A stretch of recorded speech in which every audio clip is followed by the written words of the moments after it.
রাজধানীতে তীব্র গ্যাস সংকটে বাসাবাড়িতে জ্বলছে না চুলা, চরম দুর্ভোগে মানুষ।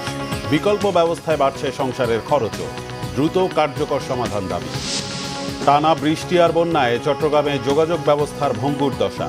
বড় ধরনের বিপর্যয়ের মুখে চাষিরা, দ্রুত সড়ক সংস্কার আর পুনর্বাসনের দাবি ক্ষতিগ্রস্তদের।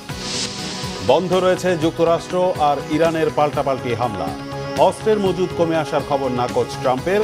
স্থায়ী সমাধানের চেষ্টায় আবারও তৎপর মধ্যস্থতাকারীরা। দেখছিলেন সংবাদ শিরোনাম, এবার বিস্তারিত।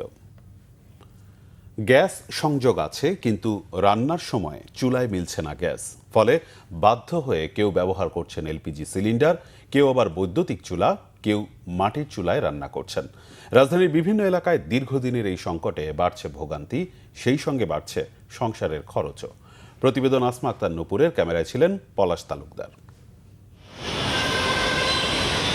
রাজধানীর কাঁঠালবাগান ব্যস্ত এই আবাসিক এলাকায় বাইরে থেকে সবকিছু স্বাভাবিক মনে হলেও বাসিন্দাদের নিত্যদিনের বাস্তবতা ভিন্ন। রান্নার সময় গ্যাস না থাকায় প্রতিদিনই ভোগান্তিতে পড়ছেন তারা। গ্যাসের অপেক্ষায় সময় নষ্ট না করে অনেক পরিবারই বেছে নিয়েছেন বিকল্প ব্যবস্থা। কেউ রান্না করছেন এলপিজি সিলিন্ডারে, কেউ আবার বৈদ্যুতিক চুলায়। এতে বাড়ছে মাসিক খরচ, পাশাপাশি বাড়ছে দুর্ভোগও। এই বাসায় আমি কাজ করি, এই বাসায়ও গ্যাস নাই, এলাকায় থাকি, এলাকায় কোনো জায়গায় গ্যাস নেই, এই জন্য ইলেকট্রিক চুলায় রান্না করতেছি। একটু গ্যাসও নেই, আগে যাও একটু আসতো, এখন একটু আসে না।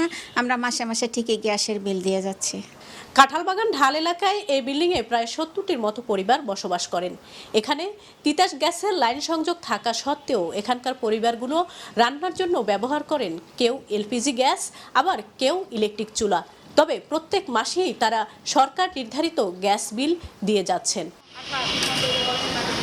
এই সংকটের সবচেয়ে বড় চাপ পড়ছে নিম্ন আয়ের মানুষের উপর। কাঁঠালবাগান এলাকার বস্তিতে দিনের নির্দিষ্ট সময়েও গ্যাস না থাকায় রান্না পিছিয়ে নিতে হচ্ছে অনেক পরিবারকে। কারো কারো দৈনন্দিন কাজের সূচিও বদলে যাচ্ছে এই সংকটের কারণে। ভাত হয় তরকারি না হয়, তরকারি হয় ভাত না হয়, এইভাবে রান্না বান্না করি। পাকশাক করি খাওয়ার পাইতেছি না, সিলিন্ডার কেনার মতনও টাকা পয়সা নাই। একই চিত্র দেখা গেছে মহানগর এলাকার বাগিচার টেক বস্তিতেও। বাসিন্দাদের অভিযোগ, গ্যাসের চাপ এতটাই কম যে অনেক সময় নির্ধারিত সময়ে রান্না করাই সম্ভব হয় না। এতে প্রতিদিনই বাড়ছে দুর্ভোগ। গ্যাস থাকে না, গ্যাস 6টা বাজে যায়, কোনোদিনই 6:30 বাজে যায়। সারাদিন রাতের 12টা 11টা না পর্যন্ত গ্যাস আসে না। রাত 12টার সময় আসে, আবার মনে করেন সকালে জায়গা, পরে মনে করেন রাত 12টা 1টার সময় আসে, না একটা চুলের মধ্যে মনে করেন পাক করি, কাজ করে আয়া রাত জোগাড় করে তার একটু রান্ধি, এতটি মানুষ একসাথে রাঁধতে গেলে রান্ধা হয়, কেউ বাইরে রাঁধতে, কেউ রাঁধতে পারে না। মহানগর প্রজেক্ট এলাকাতেও একই অভিযোগ বাসিন্দাদের। তাদের দাবি, দীর্ঘদিন ধরে চলা এই সমস্যার স্থায়ী সমাধান মিলছে না। গ্যাসের নিরবচ্ছিন্ন সরবরাহ নিশ্চিত করার পাশাপাশি ব্যবহার করতে না পারা বিলের বিষয়েও কার্যকর উদ্যোগ চান তারা। 2 নম্বর রোডে আমরা সকাল 7টা বা 8টার পর থেকে 2টা পর্যন্ত গ্যাসের প্রেশার থাকে না একদমই, স্পেশালি ফ্রাইডেতে তো একদমই থাকে না। শুধু কাঁঠালবাগান আর মহানগরী নয়, রাজধানীর অনেক এলাকায় একই অভিযোগ। গ্যাসের সংযোগ থাকলেও মিলছে না নিরবচ্ছিন্ন সরবরাহ। তবে এ বিষয়ে তিতাস গ্যাস কর্তৃপক্ষের বক্তব্য পাওয়া যায়নি। আসমা আক্তার নূপুর, বাংলাভিশন, ঢাকা। টানা বৃষ্টি ও বন্যায় বিধ্বস্ত সড়কের কারণে চট্টগ্রামে যোগাযোগ ব্যবস্থার ভঙ্গুর দশা, যার প্রভাব পড়েছে জেলার কৃষি খাতেও।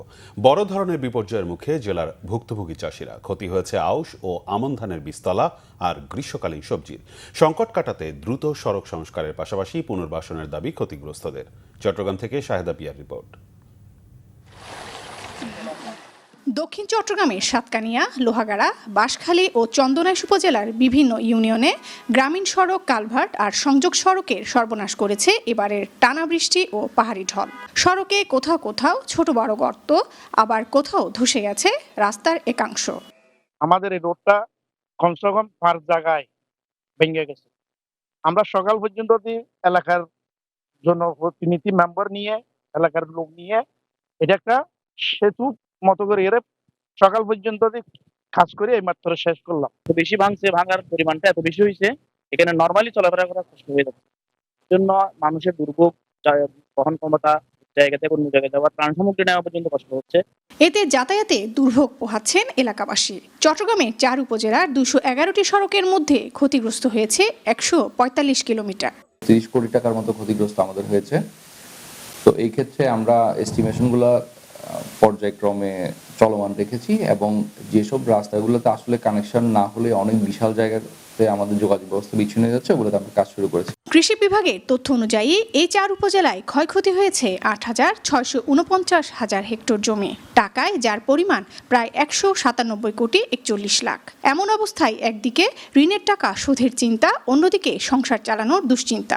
কৃষক ডাঙ্গরি দিন ভেঙে এবার বন্যা নদী সবচেয়ে বেশি হতে আর কৃষক ভালো। বিপদসীমার উপর দিয়ে পানি প্রবাহিত হয়, তখন বাদালিয়ার এই অংশেই নদীর পার ভেঙে পানি লোকালয়ে প্রবেশ করে, যার কারণে পুরো সাতকানিয়া প্লাবিত হয়। ক্ষয়ক্ষতি কাটাতে ও ক্ষতিগ্রস্তদের পুনর্বাসন করতে সরকার কাজ করছে এবং সব ধরনের সহযোগিতায় কৃষি বিভাগও পাশে রয়েছে বলে জানায় সংশ্লিষ্টরা। সাতকানিয়া উপজেলায় মোট প্রায় 1800 হেক্টর ফসলি জমি ক্ষতিগ্রস্ত হয়েছে, যার মধ্যে আমাদের আউশ ধান ছিল, আমাদের গ্রীষ্মকালীন সবজি ছিল, পেঁপে বাগান সহ অন্যান্য ফল বাগান ছিল, পান মশলা জাতীয় ফসল ছিল। 26 কোটির মতো আমাদের কৃষকের পণ্য বা জমি ফসল ক্ষতিগ্রস্ত হয়েছে। আমরা এই তথ্যটা সংগ্রহ করে ইতিমধ্যে আমরা আমাদের জেলা অফিসের মাধ্যমে অধিদপ্তরে প্রস্তাবনা পাঠিয়েছি।